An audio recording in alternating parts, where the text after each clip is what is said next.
The thought process was that we had purposely introduced cholera to the earthquake zone so that we could make money, because we were rocking in our 4x4s and 1.5 million people were still homeless.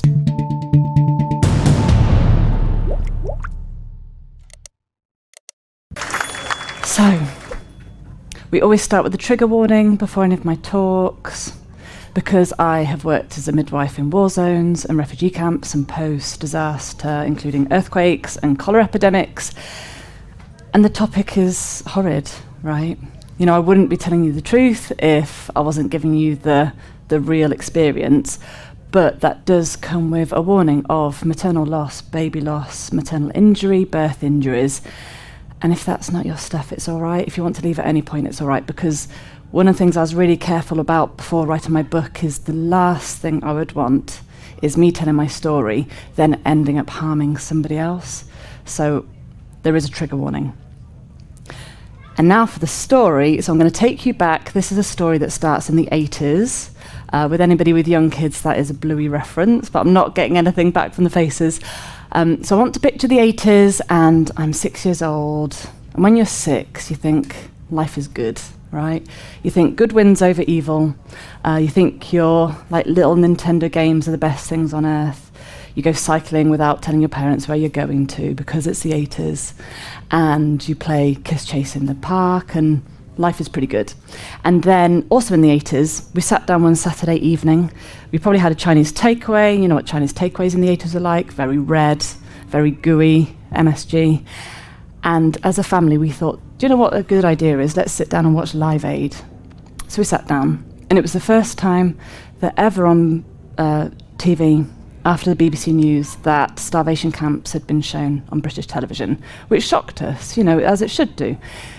In a world where we create more food than we can possibly eat, and about a third of it is put in landfill sites, it is completely inconceivable that people are dying of starvation. And that should shock us, right? We should still be shocked about this. But me as a 6-year-old, I completely invested in the story that Live Aid sold us, was that you can make a difference. If you give us £5, if you give us £10, you can actually make a difference to this seemingly reasonably simplistic thing that people don't have enough food, so let's give them food. And I'm embarrassed to say it, but I fully invested in my heart. I thought, do you know what, I'm not going to give them £5, I'm not going to give them £10. I'm going to be a nurse, as much as a 6-year-old can plan their future, and I'm going to do something helpful. And that feeling never left. So the next time there was a tsunami, the next time there was an earthquake, the next time our screens were filled with disaster, it felt grotesque to be sitting in this very affluent house with my very happy family. Completely, I put my hands up, a background of privilege in that I had peace and love and security. And it felt awful just to watch it vicariously on the TV and maybe give £5, maybe give £10. So every time I saw it, that feeling was consolidated. I trained in the NHS to be a nurse. I was an A&E nurse for 3 years. Unfortunately, because of a close family friend that was raped and murdered in a very public scenario, I then specialised in rape care and sexual violence survivors within A&E.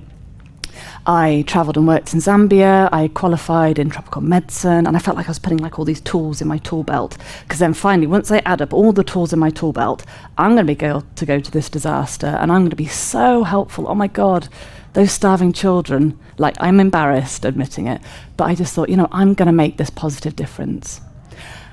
When you go into aid work, there's lots of different organisations you can work for. So I'm just doing a slight little pitch for Médecins Sans Frontières, MSF, Doctors Without Borders. Because when I met with them, they completely represented my own personal views. Basic healthcare should be given regardless of race, gender, politics, sexual orientation, your geography, who your politicians are, who's in government. We all agree, I'm sure, as a baseline, that healthcare should be given irrespective of all those. And MSF currently works in 70 countries worldwide, providing healthcare regardless of all these things. So I was like, yeah, I'm signing up for MSF. I went to my training course in Germany where we got kidnapped at midnight in a frozen forest by somebody that smelled of alcohol and spoke a different language and held a pretend gun to me. So I got to play out all the training.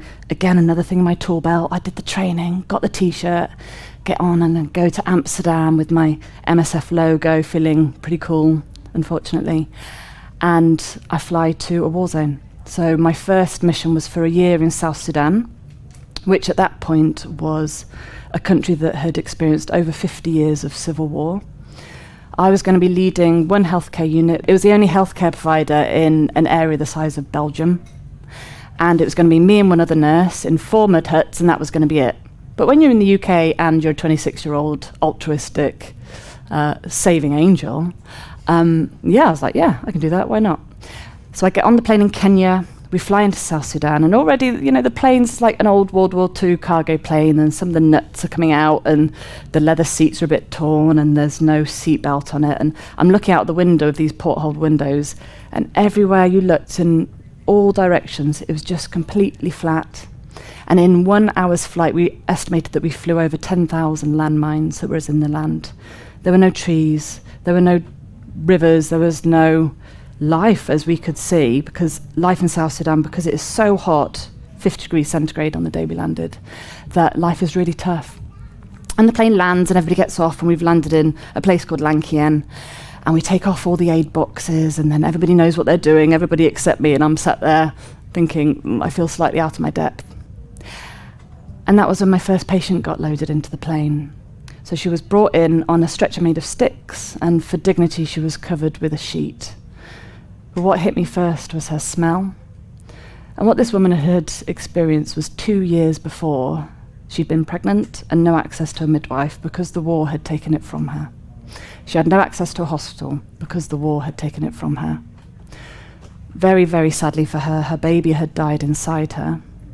But then that wasn't the worst thing to happen to her. The baby then didn't deliver, and over the next 6 months, the dead baby had slowly eroded its way out of her body, which created a hole into her bladder and a hole into her bowel.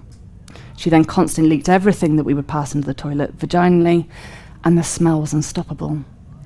That wasn't the end of her suffering, because then the smell meant that she was kicked out from her family home, and for 2 years she'd been homeless.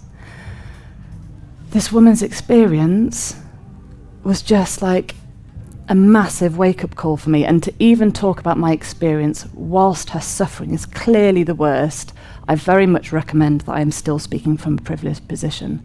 But it really was my wake-up call of, war zones aren't fun, right? You can't just fly in with your toolkit and think you can save the day. How ridiculous is that? And it took actually being in a war zone to recognise it. And then the plane landed, and thank goodness that the MSF team swooped in, and they took her off to the surgical hospital. And like this ambulance, the 4x4 left like in this trail of dust, and I was left thinking, like, what am I doing here? The plane then took me on to my project, which was in Tam, which is this area that was particularly unstable because it's before Sudan and South Sudan were separated, and there was a lot of troop movements. Everybody carried an AK-47, and out of the mud dust as the plane landed James, my nursing partner, who was a 62-year-old American Buddhist. He had been a Hells Angel. He had been born to a mother who was addicted to heroin. He'd spent the first 40 years of his life being alcoholic, even when he was an intensive care nurse. He'd then crashed his motorbike, cracked his skull in 4 places, and realised he had life or death ahead of him, and he chose life and became a Zen Buddhist. Over time, I have learned that James is one of the most magical, brilliant, wonderful persons on earth. But if I'm honest, as he stepped out the dust, he's got a handlebar moustache, completely shaved head, he's got biker tattoos, and he very happily met me, telling me he used to be in prison, so really this isn't quite as bad as being in prison for dealing drugs in Mexico. I just thought, what has MSF put me with this ex-convict, ex-angel biker guy?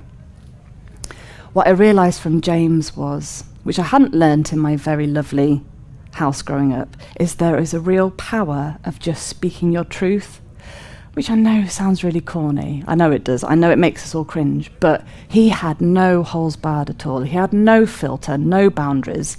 So it's very British me was like, oh, who is this guy? But actually, the next time a kid came with a snake bite, the next time somebody came with a landmine injury, the next time a woman came who was having triplets and we had no other access to healthcare and I was going to be the only person providing her with care, he had this way of just breathing in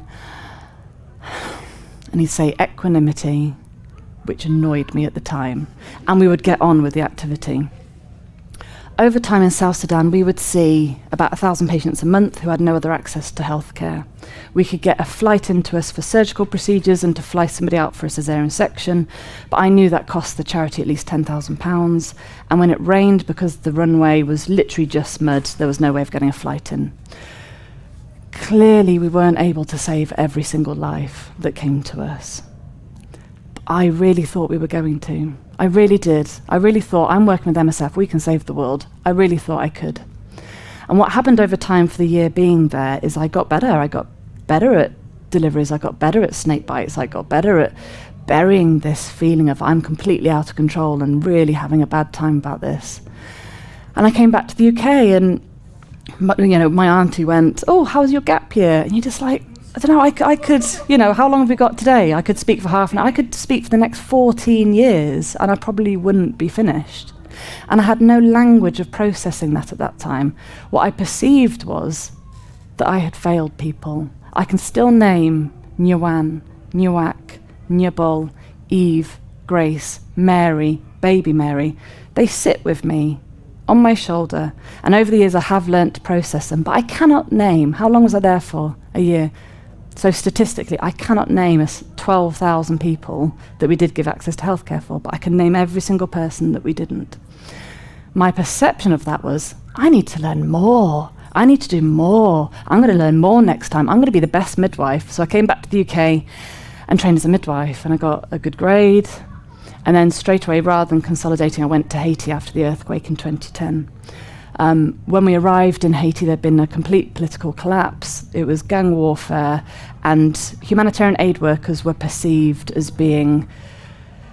The thought process was that we had purposely introduced cholera to the earthquake zone so that we could make money, because we were rocking in our 4x4s, and 1.5 million people were still homeless, 10 months after the earthquake. And it was quite dangerous. There was quite a high risk of kidnapping and hijacking because we had money and a lot of people were completely desperate. In this space, we tried to set up one cholera treatment centre in a place called La Saline, and it'd be a little bit like, picture where you live now, and imagine if some aid workers who speak a different language to you came up and knocked on your door and said, this really infectious disease that is passed really quickly between people, we want to treat about 30,000 of them just outside, is that all right?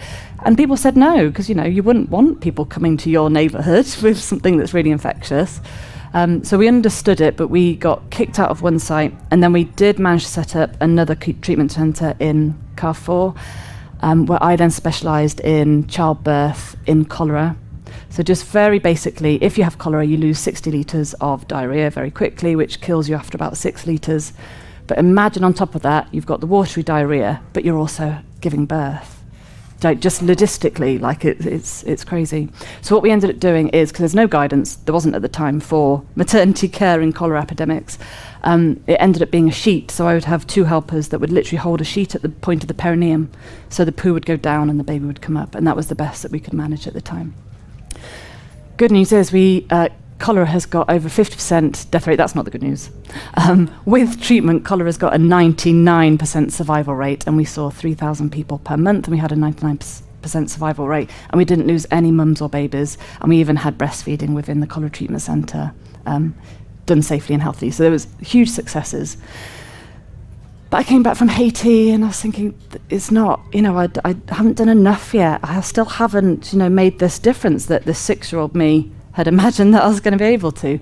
And so I had a week at home, and then I went to Bangladesh for another year. In Bangladesh, I was working as a midwife in a refugee camp for Rohingya stateless people who had fled Myanmar and come to Bangladesh. They were stateless.